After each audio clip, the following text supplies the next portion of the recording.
Magic Treehouse 13 Vacation Under the Volcano. Chapter 1 A Secret Code. Jack reached into his drawer and took out his secret library card. He held the thin piece of wood and ran his finger over it, shimmering the letters. M.L. Master Librarian, he whispered.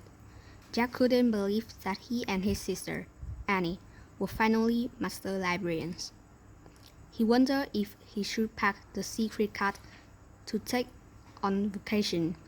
His family was about to live for a week in the mountains.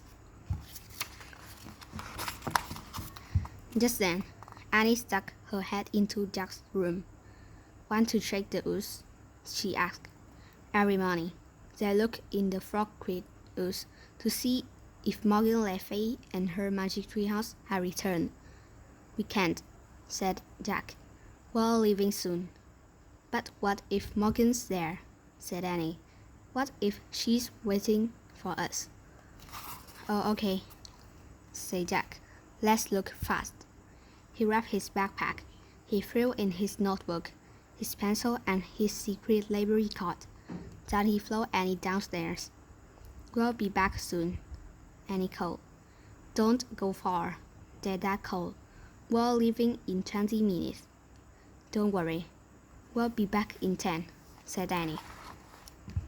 "Right," thought Jack. 5 minutes to the woods, and 5 minutes back. Even if Morgan sent them on an adventure, they would return at exactly the same time that they left. Jack and Annie ran out their front door. In the bright morning sunshine, they hurried across the lawn and down the street. "I had a nightmare last night," said Annie. "What was it?" said Jack. "I dreamed fires were burning," said Annie.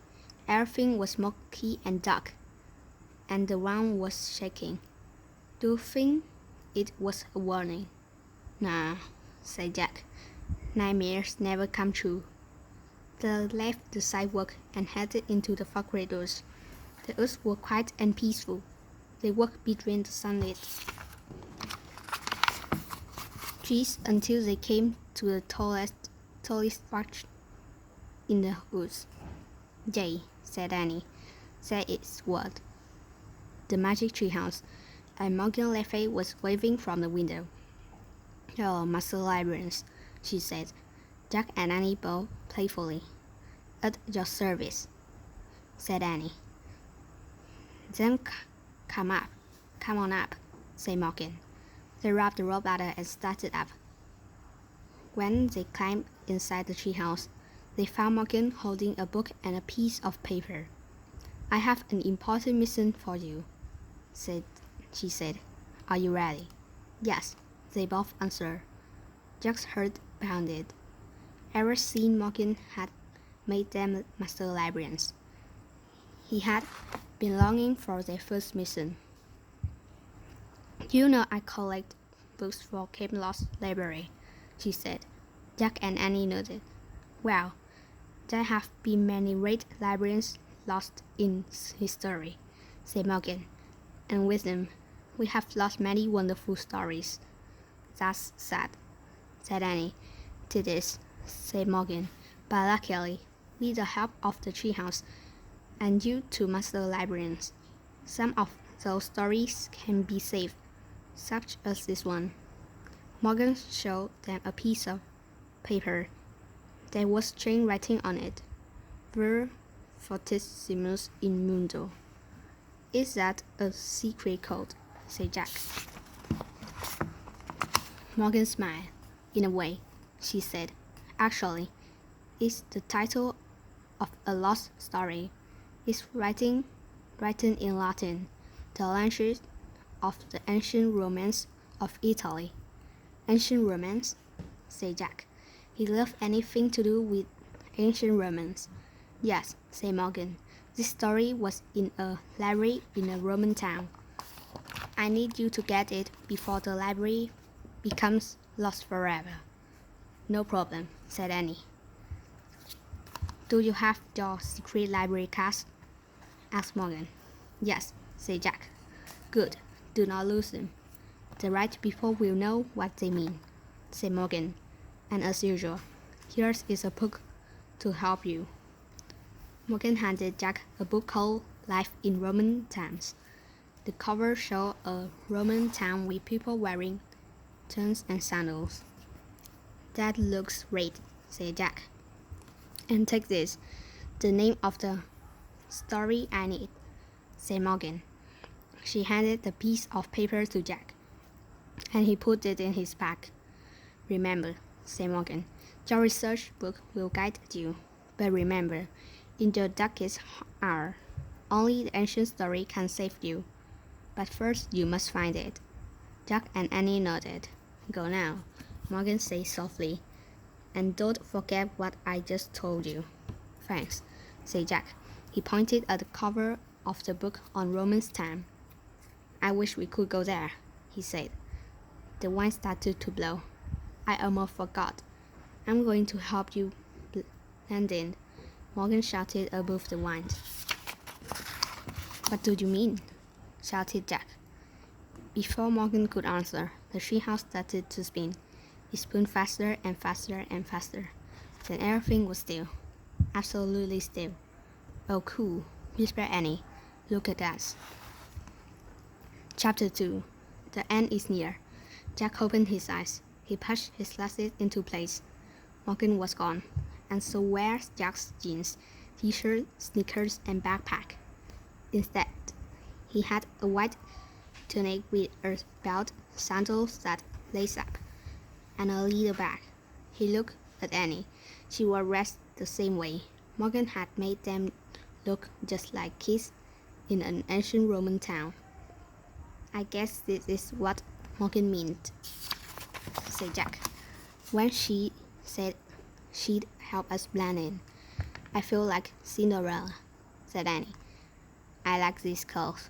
Yeah, said Jack, although he felt a little as if he was wearing a dress. Annie looked out the window. It's pretty here, she said. Jack looked at her. They had landed in a grove of trees. On one side of the road rose a gentle-looking mountain. On the other, a town sparkled in the sunlight. I wonder where we are, said Jack. He opened the book about Roman times. He read aloud. Almost 2,000 years ago, on August 24, AD 79, the seaside town of Pompeii was a typical Roman town. Many Romans went there on their vacation. They built large houses called villas and planted groves of olive trees along the slopes of a mountain called Mountain Vesuvius. Annie kept looking at the window as Jack pulled out his notebook and pencil. He wrote, Vacation in Pompeii, August 24, AD 79. Houses called villas. Jack looked out the window again. It does look like a nice place to go on vacation, he said. We must have landed in one of the olive groves, said Annie. Yeah, and that town must be Pompeii, said Jack. He looked in the opposite direction, and that mountain must be Mount Vesuvius. Annie shivered. That name sounds scary, she said. Really? Said Jack. Not to me. He looked down at his nose. Hey, did you feel that? Said Annie. What? Jack looked up. The ground shook. I hear it rumble too, said Annie. Jack frowned. I think you were just dreaming again, he said. No, I wasn't, said Annie. Something feels wrong about this place. I really think we should go home now. Are you nuts? Said Jack. We have to find that lost story for Morgan. Besides, I've always wanted to see a Roman town. He threw his notebook and the Roman book into his little bag. Then he went down the road ladder. Come on, he called when he stepped onto the ground. Annie just stared down at him. Don't be chicken, he said. He pushed his glasses into place. Come on, it'd be fun. Annie still didn't move. What's wrong with her? Jack wondered. Usually, I'm the worriest one. Come on, he pleaded. I can't let Morgan down. Annie let out a big sigh. Okay, but we'd better find that story fast, she said. Finally, she climbed down the rope ladder. The sun was bright and hot as they took off between the olive trees, with Mount Vesuvius at their backs. They headed for the town of Pompeii. That's great, said Annie. I don't hear any birds. She was right. The world was strangely silent. Don't worry about it, said Jack. Maybe they're all at the beach. Come on, let's go over that bridge. He led the way to a small wooden bridge that across a narrow stream, but when they got to the stream, they found it had dried up. That's really weird, said Annie. Don't worry, said Jack. It just means there hasn't been much rain. They crossed the bridge and stepped onto a busy street.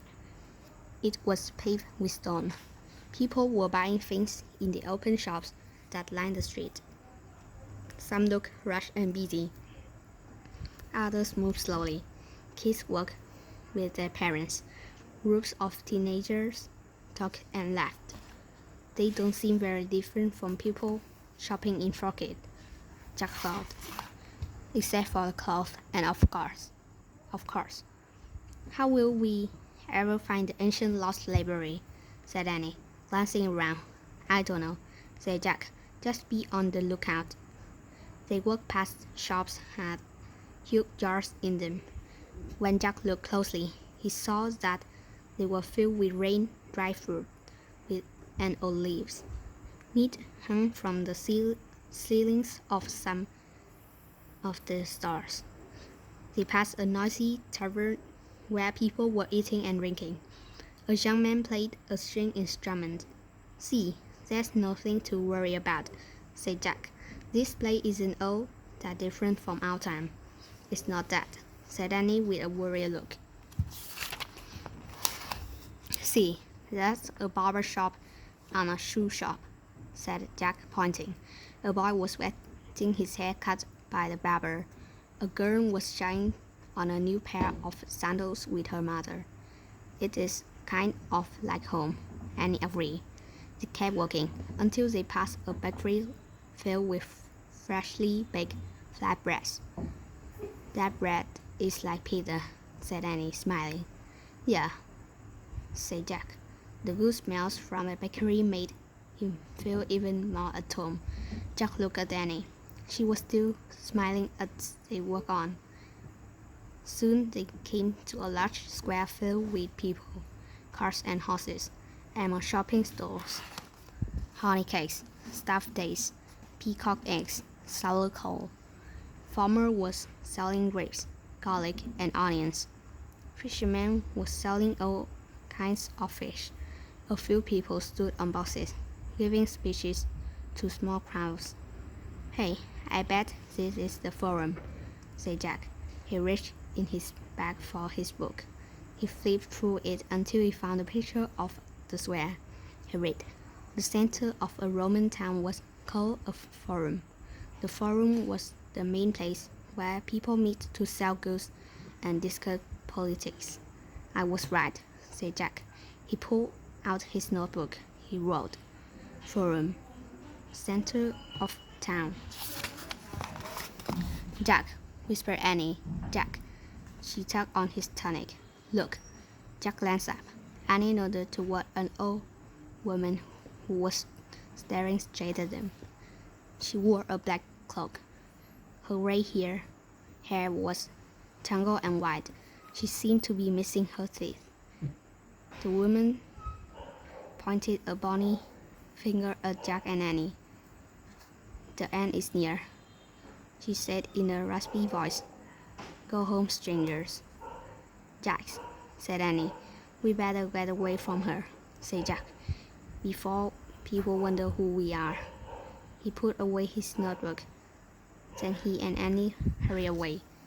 The old woman clacked behind them.